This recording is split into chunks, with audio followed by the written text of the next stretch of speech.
So I wanted to weigh in on this Afghangate story. I think it's actually very significant, and the reason I think it's significant is because this is a bit of a milestone. In the previous to this event, the government always had a reason for why it was doing the absurd things that it did to us. Now, it might have been a bad reason. You might have scoffed at the reason. You might think the reasons were ridiculous, but nevertheless, they had a reason. It was diversity is our strength. It's because they enrich us, because it's for the economy. We need the GDP line to go up. Now, systematically, all of those arguments have been disproven and have become complete nonsense. They do not add to GDP. In fact, they just add to the welfare bill.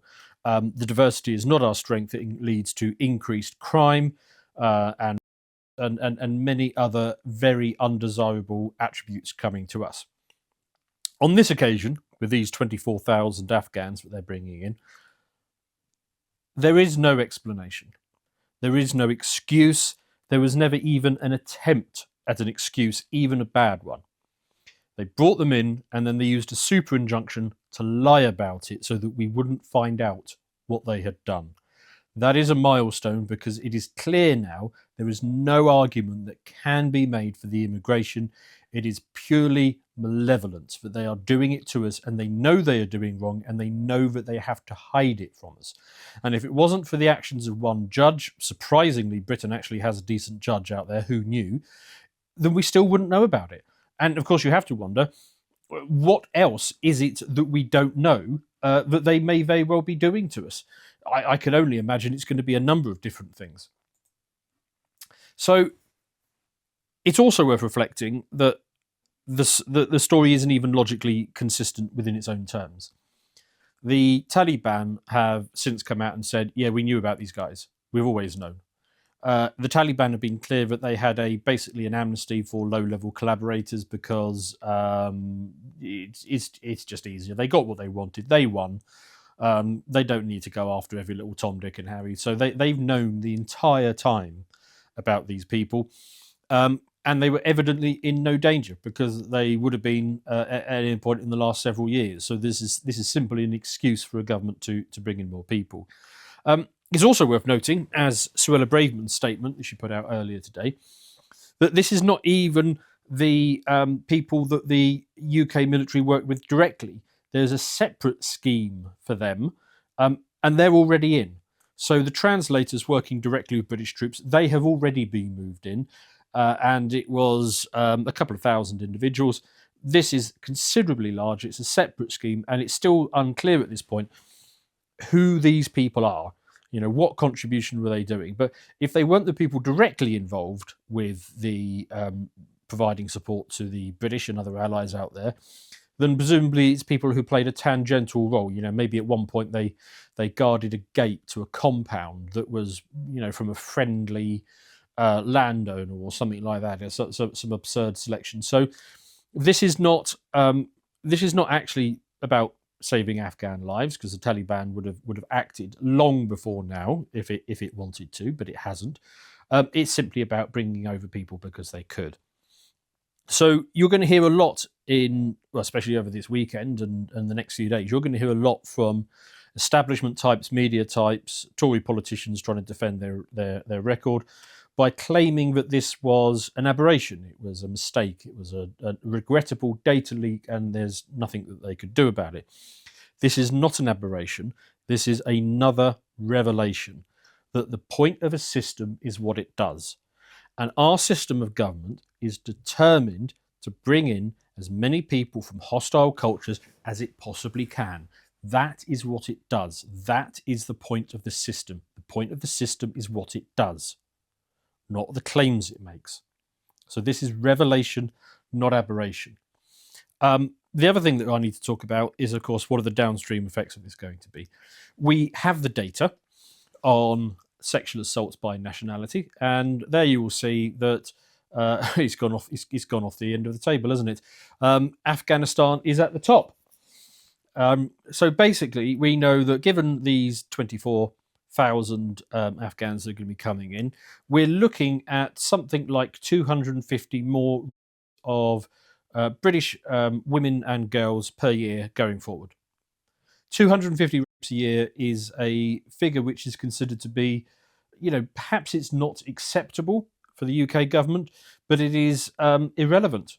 They simply do not care. It is quite irrelevant to them how many British children, how many British women are harmed, raped, sexually assaulted, battered, whatever it is of simply no concern to the British government. So that is yet another revelation, not, as I say, an aberration.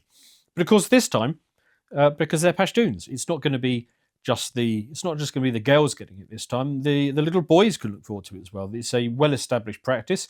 The BBC here reporting on it in 2010. The sexually abused dancing boys of Afghanistan. This is something of a favourite hobby for these men, including the ones that we worked with. This report goes into more detail of it. I mean, I put up a tweet the other day saying that I've lost track of the amount of podcasts I've listened to now of Afghan vets. And, they're talking about their experience. And quite often the host will say something like, what was the most difficult bit? And you are sat there assuming that the most difficult bit would be the fighting or watching your friends get injured or, maybe the heat and the food. That is the sort of thing that you would expect an Afghan vet to say was the most difficult part of their experience. And no, to a man, what they all say is, no, the most difficult bit was our Afghan allies, the people working with us, would regularly little boys, and we were under orders to do nothing about it, to let it happen. And in the tweet that I put out, I had a number of British military personnel who responded to that and said, yeah, they got exactly those orders from very senior British officials to allow these Afghans that they worked with, their allies, to brutalise children and not to intervene. And that was the most difficult thing for them. Now, I understand why they followed those orders, because they've got basically families of their own. And are they going to get themselves courts-martialed in order to protect another child, which means they then can't protect their own family at home? I mean, it's a disgraceful situation. I don't blame the soldiers. I blame the British High Command who thought that kind of thing was acceptable. Now, from this particular report, I mean, it's a bit harrowing, but I'm going to read you one section from this. It's a long quote, but it's necessary. One part of the report notes another disturbing eyewitness account came from a reserve soldier who had witnessed the gang rape of a local child by Afghan civilians and 2 ANA soldiers. He recognised the child from an innocent interaction the day before when he had blown up a surgical glove to make a balloon for the child to play with it, and gave him some sweets. He then saw a farmer who he believed to be the owner of the compound drag the same screaming child into the compound, throw him over a table and start to rape him. He thought that the ANA soldiers would stop the rape, but they joined in. A third soldier walked over, pulled across a makeshift curtain. He too, the child. Throughout the ordeal, the child screamed. The soldier recalls that the platoon commander was concerned about the inside threats and reprisals if they stopped the attack, so he instructed his team not to intervene. The soldier, though, felt like he was protecting the men as they raped a child. So, I suppose this is satisfying the necessity of equality. It's not just going to be little British girls getting sexually assaulted anymore. It's going to be a good number of young boys as well. So if equality is your highest goal, then I guess there's some advance on that front. Actually, before I move on, it's worth noting that during this period, this sort of thing, what do they call them? Daki something. The dancing boys. They've got a name that they apply to it.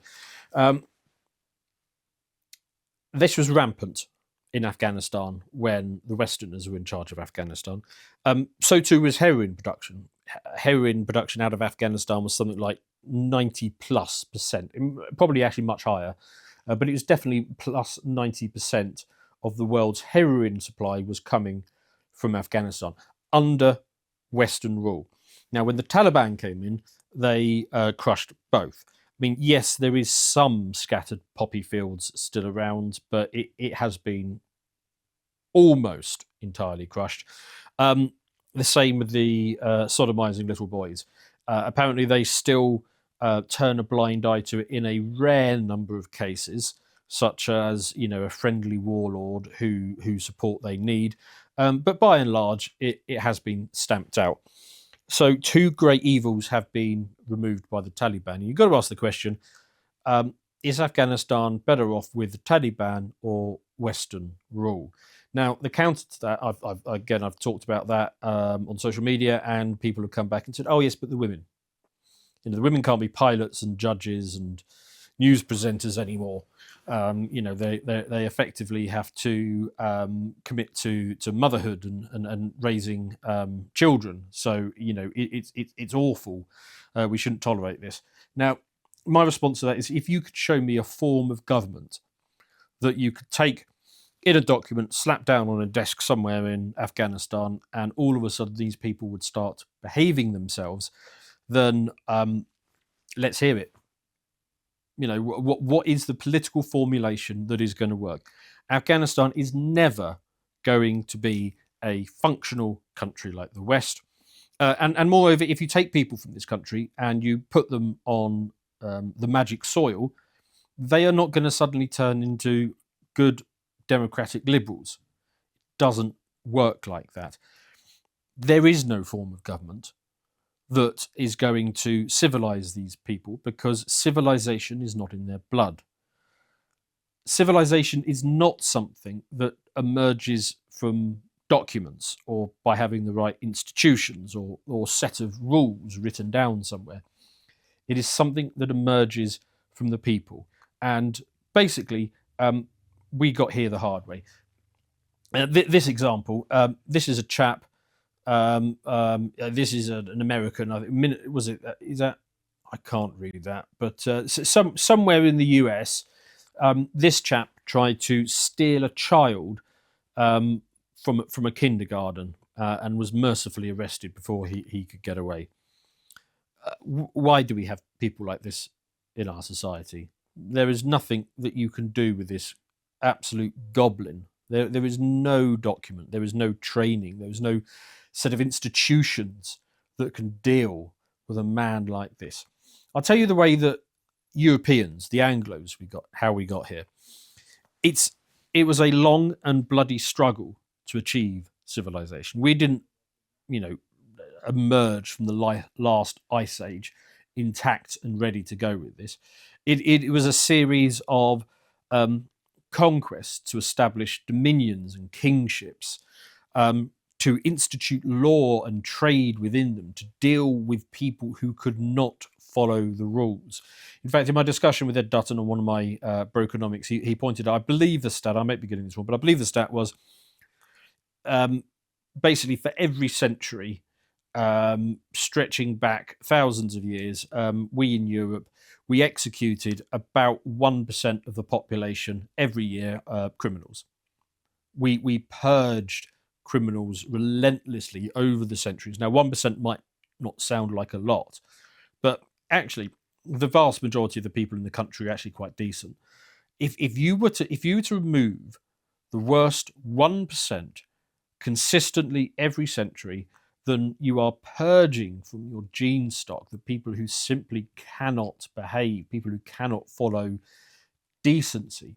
You do that for long enough, and you start to build institutions, and then from that, civilization emerges. We got here the hard way. This was not handed to us. Invaders did not arrive from somewhere else with superior technology and bomb us into becoming this. We emerged through this by ruthless cultivation of our own stock, and civilization emerged from us as a people. Civilization is not communicable. That is why you see all these videos from people in Western countries behaving atrociously, because their stock is not of the West. and they don't understand the reason for civilizational rules. It does not spring up from those people as it springs up in ours. So, importing 24,000 very tangentially connected Afghanistans, who we know, as I've shown you in this video, those three guys who that child, almost certainly they are going to be included in this 24,000.